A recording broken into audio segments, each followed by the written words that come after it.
Story number 8. The Adventure of the Speckled Band. On glancing over my notes of the 70-odd cases in which I have during the last 8 years studied the methods of my friend Sherlock Holmes, I find many tragic, some comic, a large number merely strange, but none commonplace, for working as he did rather for the love of his art than for the acquirement of wealth, he refused to associate himself with any investigation which did not tend towards the unusual and even the fantastic. Of all these varied cases, however, I cannot recall any which presented more singular features than that which was associated with the well-known Surrey family of the Roylots of Stoke Moran. The events in question occurred in the early days of my association with Holmes, when we were sharing rooms as bachelors in Baker Street. It is possible that I might have placed them upon record before, but a promise of secrecy was made at the time, from which I have only been freed during the last month by the untimely death of the lady to whom the pledge was given.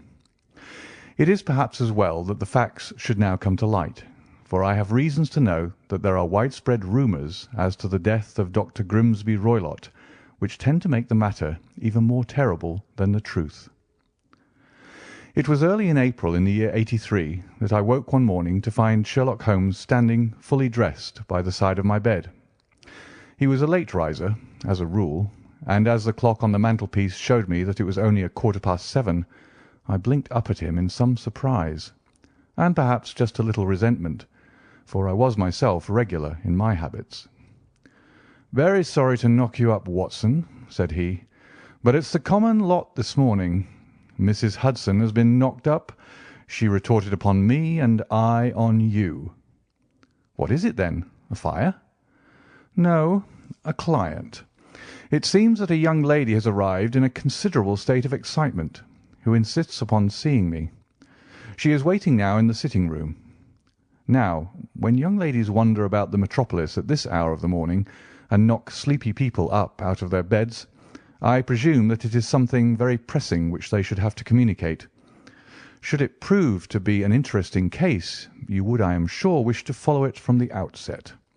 I thought at any rate that I should call you and give you the chance."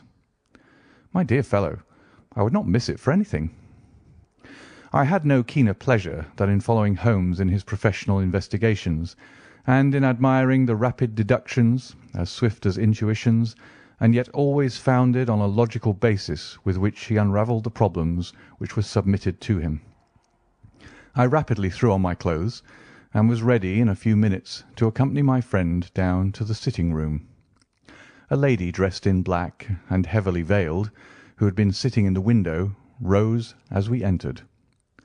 "Good morning, madam," said Holmes cheerily. "My name is Sherlock Holmes. This is my intimate friend and associate, Dr. Watson, before whom you can speak as freely as before myself. Ha! I am glad to see that Mrs. Hudson has had the good sense to light the fire. Pray draw up to it, and I shall order you a cup of hot coffee, for I observe that you are shivering." "It is not cold which makes me shiver," said the woman in a low voice, changing her seat as requested. "What then?" "It is fear, Mr. Holmes. It is terror." She raised her veil as she spoke, and we could see that she was indeed in a pitiable state of agitation, her face all drawn and grey, with restless, frightened eyes like those of some hunted animal. Her features and figure were those of a woman of 30, but her hair was shot with premature grey, and her expression was weary and haggard. Sherlock Holmes ran her over with one of his quick, all-comprehensive glances. "You must not fear," said he soothingly, bending forward and patting her forearm. "We shall soon set matters right, I have no doubt. You have come in by train this morning, I see." "You know me, then?" "No, but I observed the second half of a return ticket in the palm of your left glove. You must have started early, and yet you had a good drive in a dog-cart along heavy roads before you reached the station." The lady gave a violent start and stared in bewilderment at my companion. "There is no mystery, my dear madam," said he, smiling. "The left arm of your jacket is spattered with mud in no less than 7 places. The marks are perfectly fresh. There is no vehicle save a dog-cart which throws up mud in that way, and then only when you sit on the left-hand side of the driver." "Whatever your reasons may be, you are perfectly correct," said she. "I started from home before 6, reached Leatherhead at 20 past, and came in by the first train to Waterloo. Sir, I can stand this strain no longer. I shall go mad if it continues.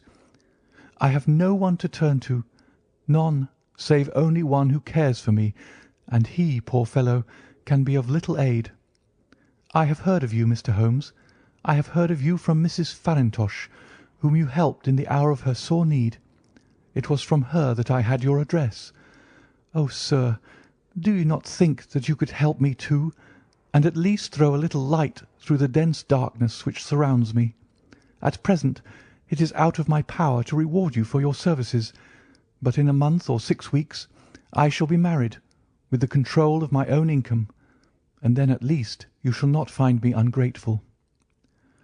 Holmes turned to his desk and, unlocking it, drew out a small case-book which he consulted. "Farintosh," said he. "Ah, yes, I recall the case. It was concerned with an opal tiara. I think it was before your time, Watson. I can only say, madam, that I shall be happy to devote the same care to your case as I did to that of your friend. As to reward, my profession is its own reward, but you are at liberty to defray whatever expenses I may be put to at the time which suits you best. And now I beg that you will lay before us everything that may help us in forming an opinion upon the matter." "Alas!" replied our visitor, "the very horror of my situation lies in the fact that my fears are so vague and my suspicions depend so entirely upon small points, which might seem trivial to another, that even he to whom of all others I have a right to look for help and advice looks upon all that I tell him about it as the fancies of a nervous woman. He does not say so, but I can read it from his soothing answers and averted eyes. But I have heard, Mr. Holmes, that you can see deeply into the manifold wickedness of the human heart. You may advise me how to walk amid the dangers which encompass me." "I am all attention, madam." "My name is Helen Stoner, and I am living with my stepfather, who is the last survivor of one of the oldest Saxon families in England, the Roylotts of Stoke Moran, on the western border of Surrey." Holmes nodded his head. "The name is familiar to me," said he. "The family was at one time among the richest in England, and the estates extended over the borders into Berkshire in the north and Hampshire in the west. In the last century, however, 4 successive heirs were of a dissolute and wasteful disposition, and the family ruin was eventually completed by a gambler in the days of the Regency. Nothing was left save a few acres of ground and the 200-year-old house, which is itself crushed under a heavy mortgage. The last squire dragged out his existence there, living the horrible life of an aristocratic pauper, but his only son, my stepfather, seeing that he must adapt himself to the new conditions, obtained an advance from a relative, which enabled him to take a medical degree, and went out to Calcutta, where by his professional skill and his force of character he established a large practice. In a fit of anger, however, caused by some robberies which had been perpetrated in the house, he beat his native butler to death, and narrowly escaped a capital sentence. As it was, he suffered a long term of imprisonment, and afterwards returned to England a morose and disappointed man. When Dr. Roylott was in India, he married my mother, Mrs. Stoner, the young widow of Major General Stoner, of the Bengal Artillery. My sister Julia and I were twins, and we were only 2 years old at the time of my mother's remarriage. She had a considerable sum of money, not less than £1,000 a year, and this she bequeathed to Dr. Roylott entirely while we resided with him, with a provision that a certain annual sum should be allowed to each of us in the event of our marriage. Shortly after our return to England, my mother died. She was killed 8 years ago in a railway accident near Crewe. Dr. Roylott then abandoned his attempts to establish himself in practice in London, and took us to live with him in the old ancestral house at Stoke Moran. The money which my mother had left was enough for all our wants, and there seemed to be no obstacle to our happiness. But a terrible change came over our stepfather about this time. Instead of making friends and exchanging visits with our neighbours, who had at first been overjoyed to see a Roylott of Stoke Moran back in the old family seat, he shut himself up in his house and seldom came out, save to indulge in ferocious quarrels with whoever might cross his path. Violence of temper, approaching to mania, has been hereditary in the men of the family, and in my stepfather's case it had, I believe, been intensified by his long residence in the tropics. A series of disgraceful brawls took place, two of which ended in the police court, until at last he became the terror of the village, and the folks would fly at his approach, for he is a man of immense strength and absolutely uncontrollable in his anger. Last week he hurled the local blacksmith over a parapet into a stream, and it was only by paying over all the money which I could gather together that I was able to avert another public exposure. He had no friends at all save the wandering gipsies, and he would give these vagabonds leave to encamp upon the few acres of bramble-covered land which represent the family estate, and would accept in return the hospitality of their tents, wandering away with them sometimes for weeks on end. He has a passion also for Indian animals, which are sent over to him by a correspondent, and he has at this moment a cheetah and a baboon which wander freely over his grounds, and are feared by the villagers almost as much as their master. You can imagine from what I say that my poor sister Julia and I had no great pleasure in our lives. No servant would stay with us, and for a long time we did all the work of the house. She was but 30 at the time of her death, and yet her hair had already begun to whiten, even as mine has. Your sister is dead, then? She died just 2 years ago, and it is of her death that I wish to speak to you. You can understand that, living the life which I have described, we were little likely to see anyone of our own age and position.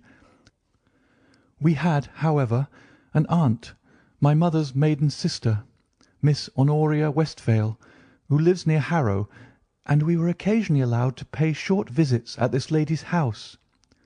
Julia went there at Christmas 2 years ago, and met there a half-pay major of marines, to whom she became engaged. My stepfather learned of the engagement when my sister returned, and offered no objection to the marriage, but within a fortnight of the day which had been fixed for the wedding, the terrible event occurred which has deprived me of my only companion. Sherlock Holmes had been leaning back in his chair, with his eyes closed and his head sunk in a cushion, but he half opened his lids now and glanced across at his visitor. "Pray be precise as to details," said he. "It is easy for me to be so, for every event of that dreadful time is seared into my memory. The manor house is, as I have already said, very old, and only one wing is now inhabited. The bedrooms in this wing are on the ground floor, the sitting-rooms being in the central block of the buildings. Of these bedrooms, the first is Dr. Roylott's, the second my sister's, and the third my own. There is no communication between them, but they all open out into the same corridor. Do I make myself plain?" "Perfectly so." "The windows of the 3 rooms open out upon the lawn. That fatal night Dr. Roylott had gone to his room early, though we knew that he had not retired to rest, for my sister was troubled by the smell of the strong Indian cigars which it was his custom to smoke. She left her room, therefore, and came into mine, where she sat for some time, chatting about her approaching wedding. At 11 o'clock she rose to leave me, but she paused at the door and looked back. "Tell me, Helen," said she, "have you ever heard anyone whistle in the dead of the night?" "Never," said I. "I suppose that you could not possibly whistle yourself in your sleep?" "Certainly not. But why?" "Because during the last few nights I have always, about 3 in the morning, heard a low, clear whistle. I am a light sleeper, and it has awakened me. I cannot tell where it came from, perhaps from the next room, perhaps from the lawn. I thought that I would just ask you whether you had heard it." "No, I have not. It must be those wretched gipsies in the plantation." "Very likely. And yet if it were on the lawn, I wonder that you did not hear it also." "Ah, but I sleep more heavily than you." "Well, it is of no great consequence at any rate." She smiled back at me, closed my door, and a few moments later I heard her key turn in the lock. "Indeed," said Holmes. "Was it your custom always to lock yourselves in at night?" "Always." "And why?"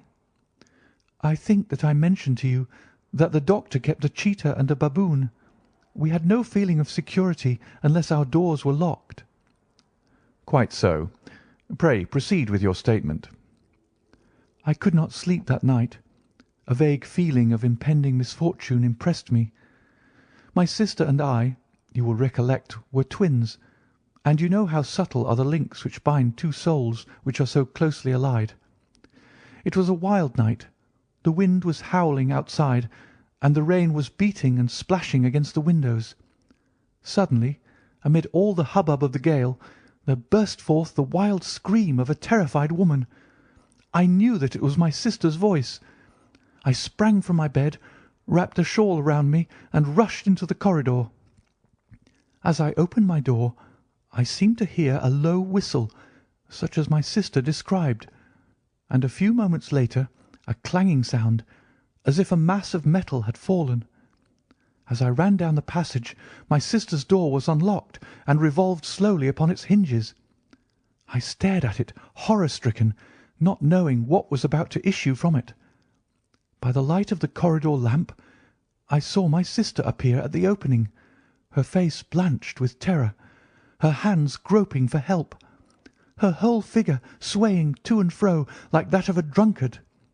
I ran to her and threw my arms around her, but at that moment her knees seemed to give way and she fell to the ground. She writhed as one who is in terrible pain, and her limbs were dreadfully convulsed. At first I thought that she had not recognised me, but as I bent over her she suddenly shrieked out in a voice which I shall never forget, "Oh, my God, Helen! It was the band, the speckled band!" There was something else which she would fain have said, and she stabbed with her finger into the air in the direction of the doctor's room. But a fresh convulsion seized her and choked her words. I rushed out, calling loudly for my stepfather, and I met him hastening from his room in his dressing-gown. When he reached my sister's side, she was unconscious, and though he poured brandy down her throat and sent for medical aid from the village, all efforts were in vain, for she slowly sank and died without having recovered her consciousness. Such was the dreadful end of my beloved sister. "One moment," said Holmes. "Are you sure about this whistle and metallic sound? Could you swear to it?" "That was what the county coroner asked me at the inquiry. It is my strong impression that I heard it, and yet, among the crash of the gale and the creaking of the old house, I may possibly have been deceived." "Was your sister dressed?" "No, she was in her nightdress. In her right hand was found the charred stump of a match, and in her left a matchbox." "Showing that she had struck a light and looked about her when the alarm took place. That is important. And what conclusions did the coroner come to?" "He investigated the case with great care, for Dr. Roylott's conduct had long been notorious in the county, but he was unable to find any satisfactory cause of death. My evidence showed that the door had been fastened upon the inner side, and the windows were blocked by old-fashioned shutters with broad iron bars, which were secured every night. The walls were carefully sounded, and were shown to be quite solid all round, and the flooring was also thoroughly examined, with the same result. The chimney is wide, but is barred up by 4 large staples. It is certain, therefore, that my sister was quite alone when she met her end. Besides, there were no marks of any violence upon her." How about poison?" "The doctors examined her for it, but without success." "What do you think that this unfortunate lady died of, then?" "It is my belief that she died of pure fear and nervous shock, though what it was that frightened her I cannot imagine." "Were there gipsies in the plantation at the time?" "Yes, there are nearly always some there." "Ah, and what did you gather from this allusion to a band, a speckled band?" "Sometimes I have thought that it was merely the wild talk of delirium, sometimes that it may have referred to some band of people, perhaps to these very gipsies in the plantation. I do not know whether the spotted handkerchiefs which so many of them wear over their heads might have suggested the strange adjective which she used." Holmes shook his head like a man who is far from being satisfied. "These are very deep waters," said he. "Pray go on with your narrative." 2 years have passed since then, and my life has been until lately lonelier than ever. A month ago, however, a dear friend whom I have known for many years has done me the honour to ask my hand in marriage. His name is Armitage, Percy Armitage, the second son of Mr. Armitage of Crane Water, near Reading. My stepfather has offered no opposition to the match, and we are to be married in the course of the spring. 2 days ago some repairs were started in the west wing of the building, and my bedroom wall has been pierced, so that I have had to move into the chamber in which my sister died, and to sleep in the very bed in which she slept. Imagine, then, my thrill of terror when last night, as I lay awake thinking over her terrible fate, I suddenly heard in the silence of the night the low whistle which had been the herald of her own death. I sprang up and lit the lamp, but nothing was to be seen in the room. I was too shaken to go to bed again, however, so I dressed, and as soon as it was daylight I slipped down, got a dog-cart at the Crown Inn, which is opposite, and drove to Leatherhead, from whence I have come on this morning with the one object of seeing you and asking your advice." "You have done wisely," said my friend. "But have you told me all?" "Yes, all." "Miss Roylott, you have not. You are screening your stepfather." "Why, what do you mean?" For answer Holmes pushed back the frill of black lace which fringed the hand that lay upon our visitor's knee. 5 little livid spots, the marks of 4 fingers and a thumb, were printed upon the white wrist. "You have been cruelly used," said Holmes. The lady coloured deeply and covered over her injured wrist. "He is a hard man," she said, "and perhaps he hardly knows his own strength." There was a long silence, during which Holmes leaned his chin upon his hands and stared into the crackling fire. "This is a very deep business," he said at last. "There are 1,000 details which I should desire to know before I decide upon our course of action. Yet we have not a moment to lose. If we were to come to Stoke Moran to-day, would it be possible for us to see over these rooms without the knowledge of your stepfather?" "As it happens, he spoke of coming into town to-day upon some most important business. It is probable that he will be away all day, and that there would be nothing to disturb you. We have a housekeeper now, but she is old and foolish, and I could easily get her out of the way." "Excellent. You are not averse to this trip, Watson?" "By no means." "Then we shall both come. What are you going to do yourself?" "I have 1 or 2 things which I would wish to do now that I am in town, but I shall return by the 12 o'clock train, so as to be there in time for your coming." "And you may expect us early in the afternoon. I have myself some small business matters to attend to. Will you not wait and breakfast?" "No, I must go. My heart is lightened already since I have confided my trouble to you. I shall look forward to seeing you again this afternoon." She dropped her thick black veil over her face and glided from the room. "And what do you think of it all, Watson?" asked Sherlock Holmes, leaning back in his chair. "It seems to me to be a most dark and sinister business." "Dark enough and sinister enough. Yet if the lady is correct in saying that the flooring and walls are sound, and that the door, window, and chimney are impassable, then her sister must have been undoubtedly alone when she met her mysterious end. What becomes, then, of these nocturnal whistles, and what of the very peculiar words of the dying woman? I cannot think.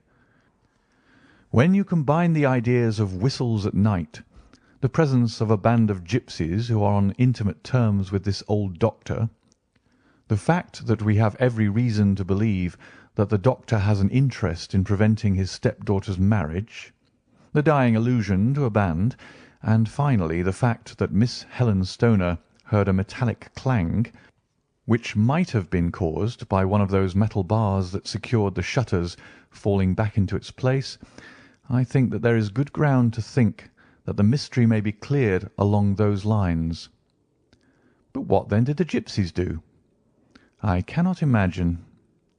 I see many objections to any such theory. And so do I.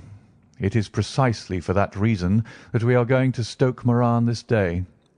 I want to see whether the objections are fatal, or if they may be explained away. But what in the name of the devil? The ejaculation had been drawn from my companion by the fact that our door had been suddenly dashed open and that a huge man had framed himself in the aperture. His costume was a peculiar mixture of the professional and of the agricultural, having a black top hat, a long frock coat, and a pair of high gaiters, with a hunting crop swinging in his hand. So tall was he that his hat actually brushed the crossbar of the doorway, and his breadth seemed to span it across from side to side. A large face, seared with 1,000 wrinkles, burned yellow with the sun, and marked with every evil passion, was turned from one to the other of us, while his deep-set, bile-shot eyes and his high, thin, fleshless nose gave him somewhat the resemblance to a fierce old bird of prey. "Which of you is Holmes?" asked this apparition. "My name, sir, but you have the advantage of me," said my companion quietly. "I am Dr. Grimsby Roylott, of Stoke Moran." "Indeed, doctor," said Holmes blandly. "Pray take a seat." "I will do nothing of the kind. My stepdaughter has been here. I have traced her. What has she been saying to you?" "It is a little cold for the time of year," said Holmes. "What has she been saying to you?" screamed the old man furiously. "But I have heard that the crocuses promise well," continued my companion imperturbably. "Ha! You put me off, do you?" said our new visitor, taking a step forward and shaking his hunting crop. "I know you, you scoundrel. I've heard of you before. You are Holmes the meddler." My friend smiled. "Holmes the busybody." His smile broadened. "Holmes the Scotland Yard Jack-in-office." Holmes chuckled heartily. "Your conversation is most entertaining," said he. "When you go out, close the door, for there is a decided draught." "I will go when I've said my say. Don't you dare to meddle with my affairs. I know that Miss Stoner has been here. I traced her. I am a dangerous man to fall foul of. See here." He stepped swiftly forward, seized the poker, and bent it into a curve with his huge brown hands. "See that you keep yourself out of my grip," he snarled, and hurling the twisted poker into the fireplace, he strode out of the room. "He seems a very amiable person," said Holmes, laughing. "I'm not quite so bulky, but if he had remained, I might have shown him that my grip was not much more feeble than his own." As he spoke, he picked up the steel poker, and with a sudden effort straightened it out again. Fancy his having the insolence to confound me with the official detective force. This incident gives zest to our investigation, however, and I only trust that our little friend will not suffer from her imprudence in allowing this brute to trace her. And now, Watson, we shall order breakfast, and afterwards I shall walk down to Doctors' Commons, where I hope to get some data which may help us in this matter. It was nearly 1 o'clock when Sherlock Holmes returned from his excursion. He held in his hand a sheet of blue paper, scrawled over with notes and figures. "I have seen the will of the deceased wife," said he. To determine its exact meaning, I have been obliged to work out the present prices of the investments with which it is concerned. The total income, which at the time of the wife's death was little short of £1,100, is now, through the fall of agricultural prices, not more than £750. Each daughter can claim an income of £250 in case of marriage. It is evident, therefore, that if both girls had married, this beauty would have had a mere pittance, while even one of them would cripple him to a very serious extent. My morning's work has not been wasted, since it has proved that he has the very strongest motives for standing in the way of anything of the sort. And now, Watson, this is too serious for dawdling, especially as the old man is aware that we are interesting ourselves in his affairs. So, if you are ready, we shall call a cab and drive to Waterloo. I should be very much obliged if you would slip your revolver into your pocket.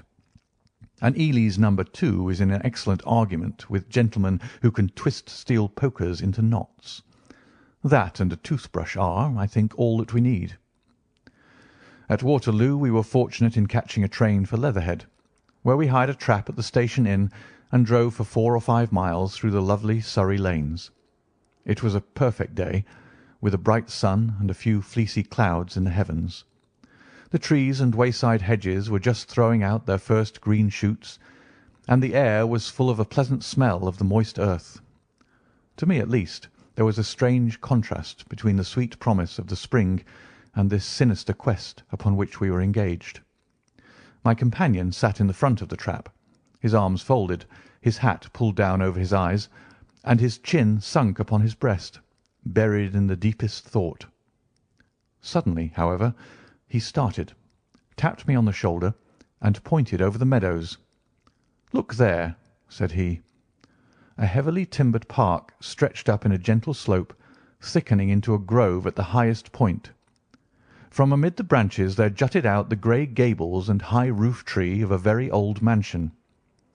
"Stoke Moran?" said he. "Yes, sir, that be the house of Dr. Grimsby Roylott," remarked the driver. "There is some building going on there," said Holmes. "That is where we are going." "There's the village," said the driver, pointing to a cluster of roofs some distance to the left. "But if you want to get to the house, you'll find it shorter to get over this stile, and so by the footpath over the fields. There it is, where the lady is walking." "And the lady, I fancy, is Miss Stoner," observed Holmes, shading his eyes. "Yes, I think we had better do as you suggest." We got off, paid our fare, and the trap rattled back on its way to Leatherhead. "I thought it as well," said Holmes as we climbed the stile, "that this fellow should think we had come here as architects, or on some definite business. It may stop his gossip. Good afternoon, Miss Stoner. You see that we had been as good as our word." Our client of the morning had hurried forward to meet us with a face which spoke her joy. "I have been waiting so eagerly for you," she cried, shaking hands with us warmly. "All has turned out splendidly. Dr. Roylott has gone to town, and it is unlikely that he will be back before evening." "We have had the pleasure of making the doctor's acquaintance," said Holmes, and in a few words he sketched out what had occurred. Miss Stoner turned white to the lips as she listened. "Good heavens!" she cried. "He has followed me, then?" "So it appears." "He is so cunning that I never know when I am safe from him. What will he say when he returns?" "He must guard himself, for he may find that there is someone more cunning than himself upon his track. You must lock yourself up from him to-night. If he is violent, we shall take you away to your aunt's at Harrow. Now, we must make the best use of our time, so kindly take us at once to the rooms which we are to examine." The building was of grey, lichen-blotched stone, with a high central portion and 2 curving wings, like the claws of a crab, thrown out on each side. In one of these wings the windows were broken and blocked with wooden boards, while the roof was partly caved in, a picture of ruin. The central portion was in little better repair, but the right-hand block was comparatively modern, and the blinds in the windows, with the blue smoke curling up from the chimneys, showed that this was where the family resided. Some scaffolding had been erected against the end wall, and the stonework had been broken into, but there were no signs of any workmen at the moment of our visit. Holmes walked slowly up and down the ill-trimmed lawn, and examined with deep attention the outsides of the windows. "This, I take it, belongs to the room in which you used to sleep, the centre one to your sister's, and the one next to the main building to Dr. Roylott's chamber." "Exactly so, but I am now sleeping in the middle one." "Pending the alterations, as I understand. By the way, there does not seem to be any very pressing need for repairs at that end wall."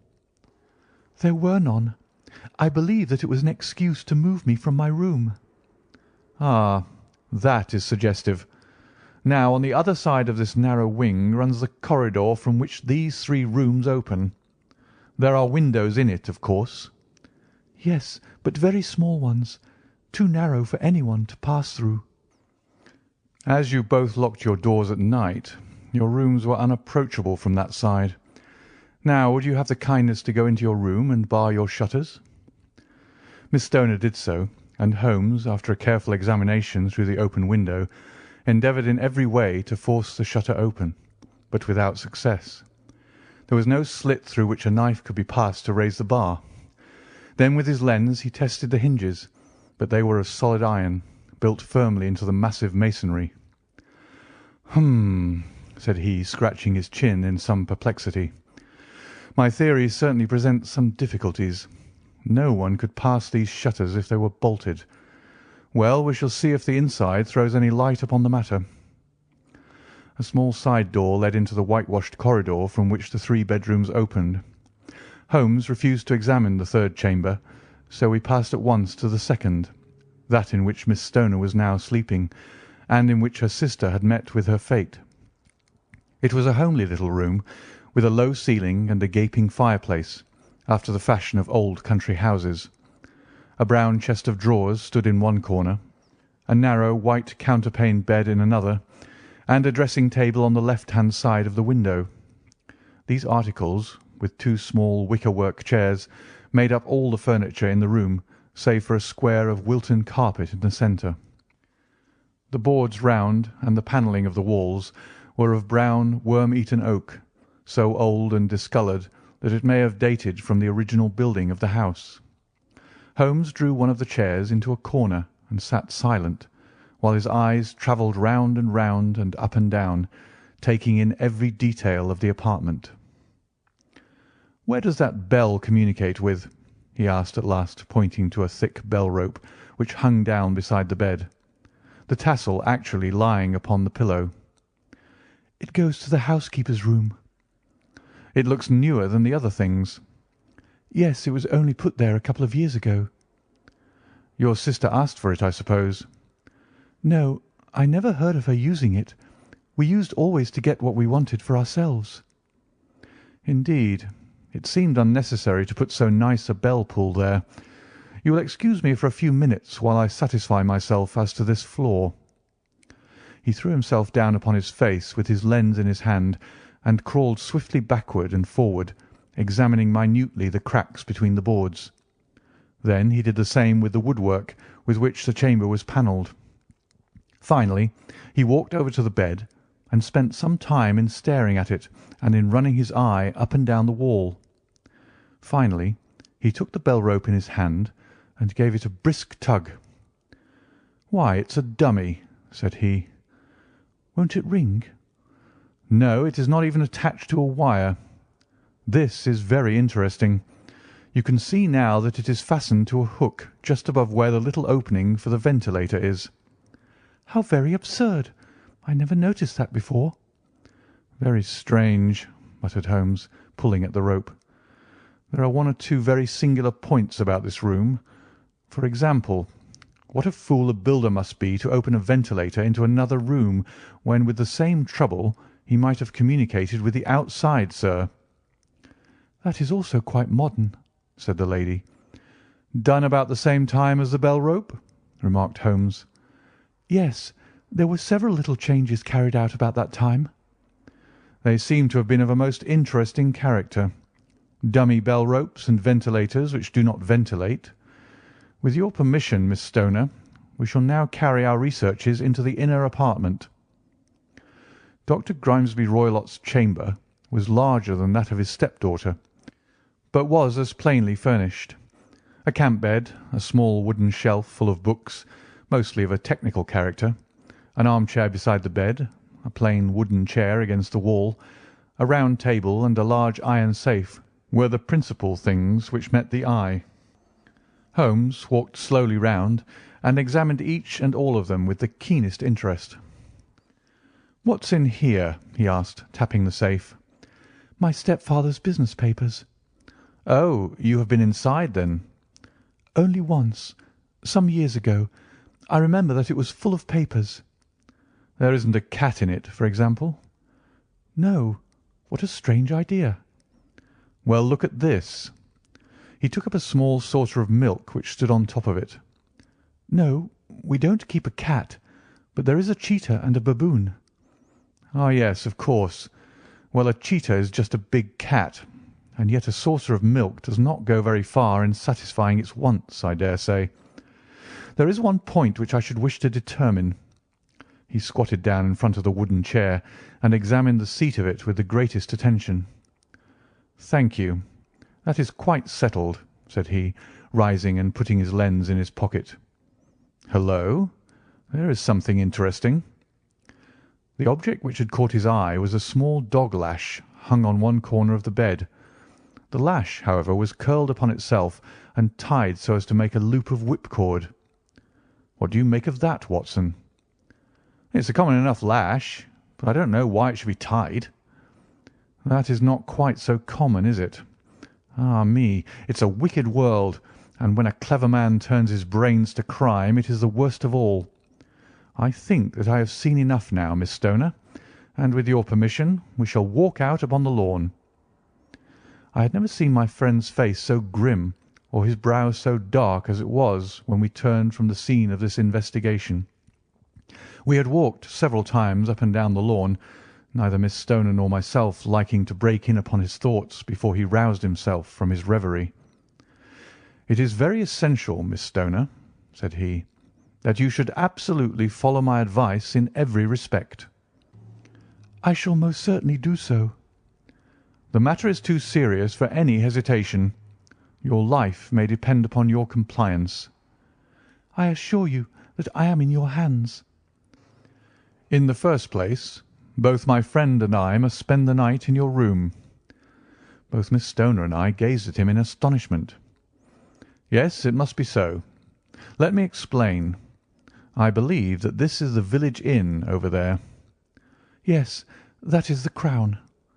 "Very good. Your windows will be visible from there." "Certainly." "You must confine yourself to your room on pretence of a headache when your stepfather comes back. Then, when you hear him retire for the night, you must open the shutters of your window, undo the hasp, put your lamp there as a signal to us, and then withdraw quietly with everything which you are likely to want into the room which you used to occupy. I have no doubt that, in spite of the repairs, you could manage there for one night." "Oh, yes, easily." "The rest you will leave in our hands." "But what will you do?" "We shall spend the night in your room, and we shall investigate the cause of this noise which has disturbed you." "I believe, Mr. Holmes, that you have already made up your mind," said Miss Stoner, laying her hand upon my companion's sleeve. "Perhaps I have." "Then, for pity's sake, tell me what was the cause of my sister's death." "I should prefer to have clearer proofs before I speak." "You can at least tell me whether my own thought is correct, and if she died from some sudden fright." "No, I do not think so. I think that there was probably some more tangible cause. And now, Miss Stoner, we must leave you, for if Dr. Roylott returned and saw us, our journey would be in vain. Good-bye, and be brave, for if you will do what I have told you, you may rest assured that we shall soon drive away the dangers that threaten you." Sherlock Holmes and I had no difficulty in engaging a bedroom and sitting-room at the Crown Inn. They were on the upper floor, and from our window we could command a view of the avenue gate and of the inhabited wing of Stoke Moran Manor House. At dusk we saw Dr. Grimesby Roylott drive past, his huge form looming up beside the little figure of the lad who drove him. The boy had some slight difficulty in undoing the heavy iron gates, and we heard the hoarse roar of the doctor's voice and saw the fury with which he shook his clinched fists at him. The trap drove on, and a few minutes later we saw a sudden light spring up among the trees as the lamp was lit in one of the sitting rooms. "Do you know, Watson," said Holmes as we sat together in the gathering darkness, "I have really some scruples as to taking you to-night. There is a distinct element of danger. Can I be of assistance? Your presence might be invaluable. Then I shall certainly come. It is very kind of you. You speak of danger. You've evidently seen more in these rooms than was visible to me." "No, but I fancy that I may have deduced a little more. I imagine that you saw all that I did." "I saw nothing remarkable save the bell rope, and what purpose that could answer, I confess, is more than I imagine." "You saw the ventilator too?" "Yes, but I don't think that it's such a very unusual thing to have a small opening between two rooms.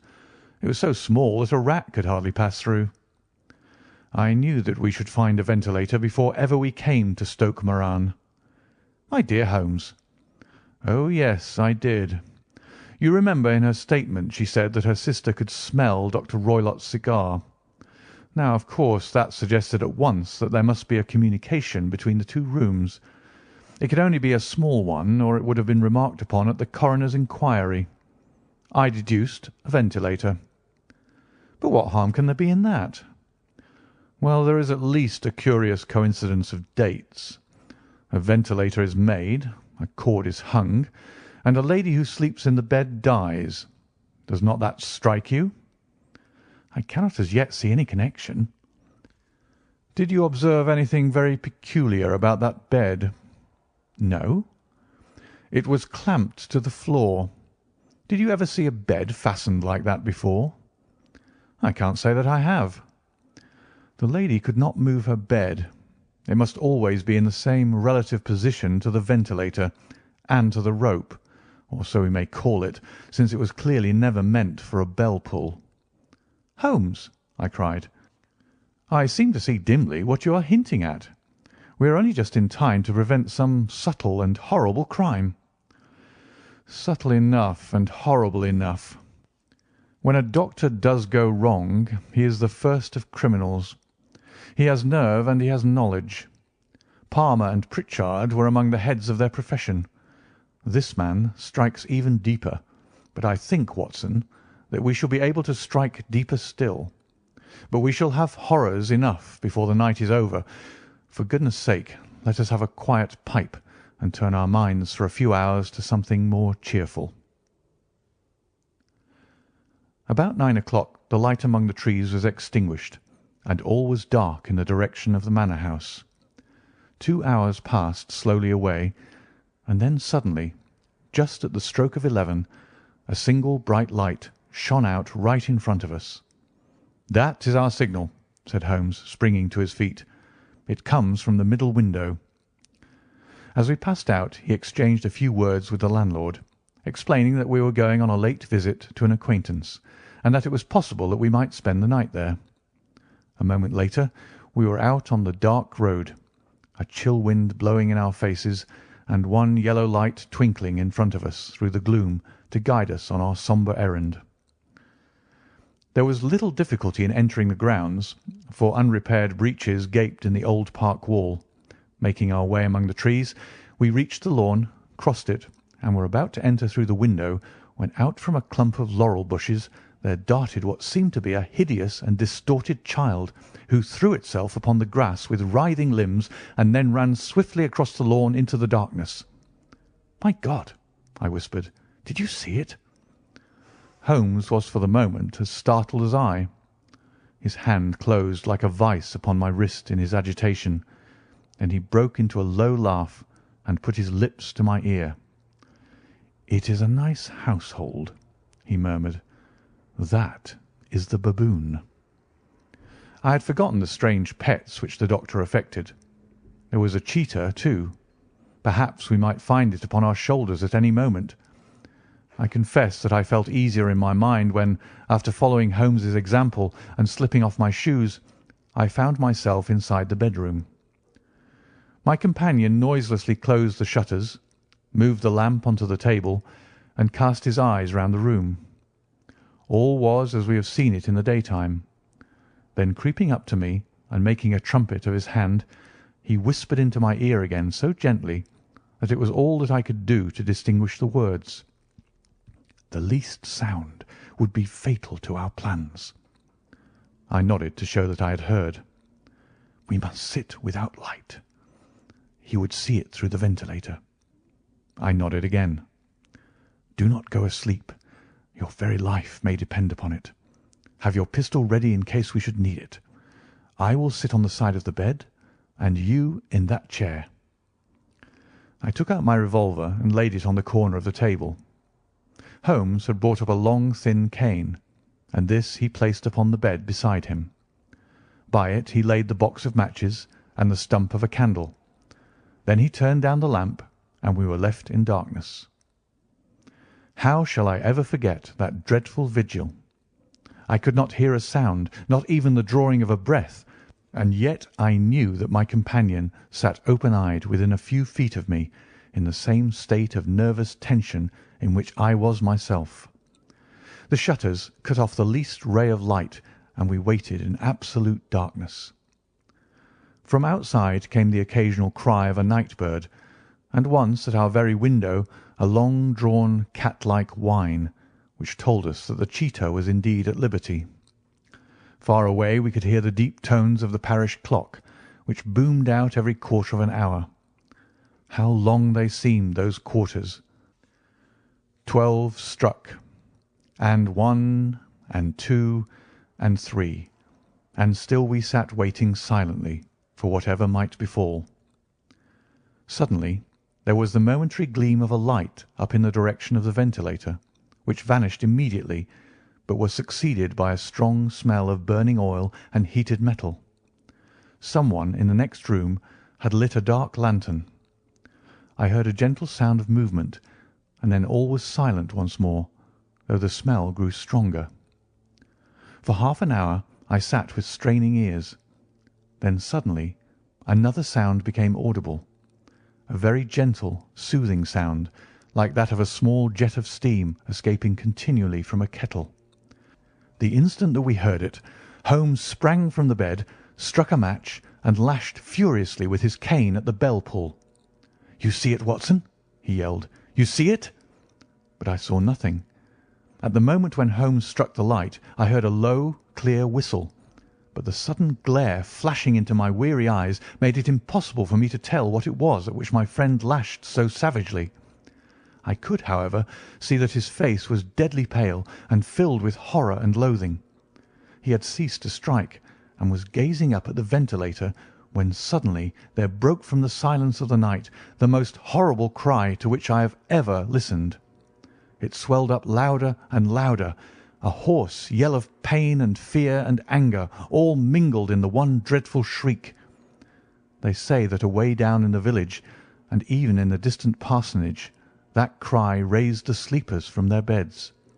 It struck cold to our hearts, and I stood gazing at Holmes and he at me, until the last echoes of it had died away into the silence from which it rose. "What can it mean?" I gasped. "It means that it is all over," Holmes answered, "and perhaps, after all, it is for the best. Take your pistol, and we will enter Dr. Roylott's room." With a grave face he lit the lamp and led the way down the corridor. Twice he struck at the chamber door without any reply from within. Then he turned the handle and entered, I at his heels with the cocked pistol in my hand. It was a singular sight which met our eyes.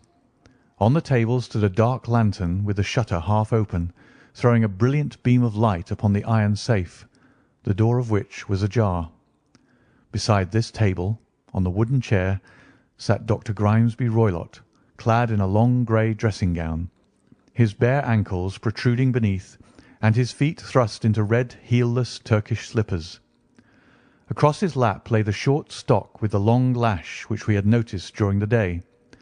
His chin was cocked upward, and his eyes were fixed in a dreadful, rigid stare at the corner of the ceiling.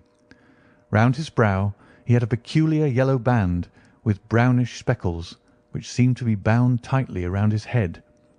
As we entered, he made neither sound nor motion. "The band, the speckled band," whispered Holmes. I took a step forward. In an instant his strange headgear began to move, and there reared itself from among his hair the squat, diamond-shaped head and puffed neck of a loathsome servant. "It is a swamp adder," cried Holmes, "the deadliest snake in India. He has died within 10 seconds of being bitten. Violence does, in truth, recoil upon the violent, and the schemer falls into the pit which he digs for another. Let us thrust this creature back into its den, and we can then remove Miss Stoner to some place of shelter, and let the county police know what has happened."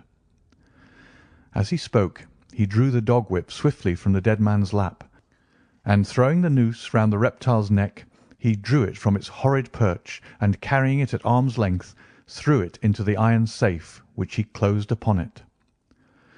Such are the true facts of the death of Dr. Grimesby Roylott of Stoke Moran.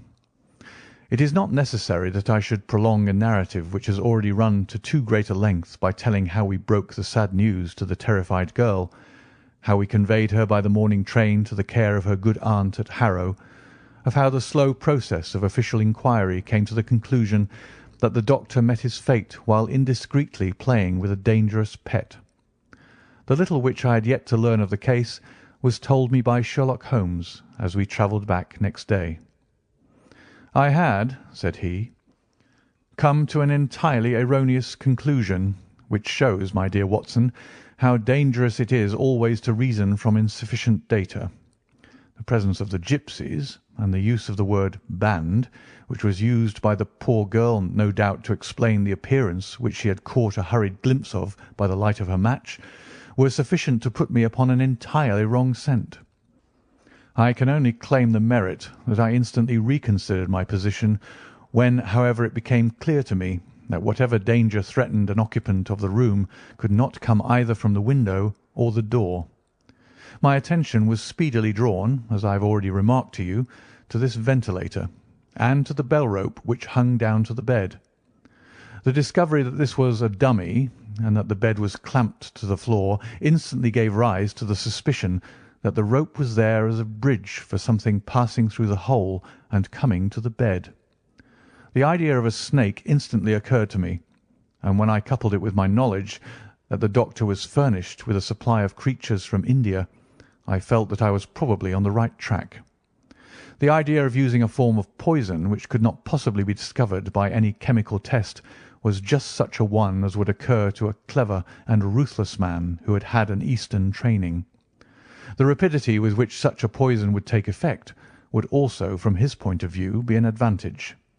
It would be a sharp-eyed coroner, indeed, who could distinguish the two little dark punctures which would show where the poison fangs had done their work. Then I thought of the whistle. Of course, he must recall the snake before the morning light revealed it to the victim. He had trained it, probably by the use of the milk which we saw, to return to him when summoned. He would put it through this ventilator at the hour that he thought best, with the certainty that it would crawl down the rope and land on the bed. It might or might not bite the occupant. Perhaps she might escape every night for a week, but sooner or later she must fall a victim. I had come to these conclusions before ever I had entered his room. An inspection of his chair showed me that he had been in the habit of standing on it, which of course would be necessary in order that he should reach the ventilator. The sight of the safe, the saucer of milk, and the loop of whipcord were enough to finally dispel any doubts which may have remained. The metallic clang heard by Miss Stoner was obviously caused by her stepfather hastily closing the door of his safe upon its terrible occupant. Having once made up my mind, you know the steps which I took in order to put the matter to the proof. I heard the creature hiss, as I have no doubt that you did also, and I instantly lit the light and attacked it, with the result of driving it through the ventilator. and also with the result of causing it to turn upon its master at the other side. Some of the blows of my cane came home and roused its snakish temper, so that it flew upon the first person it saw. In this way I am no doubt indirectly responsible for Dr. Grimesby Roylott's death, and I cannot say that it is likely to weigh very heavily upon my conscience. End of The Adventure of the Speckled Band.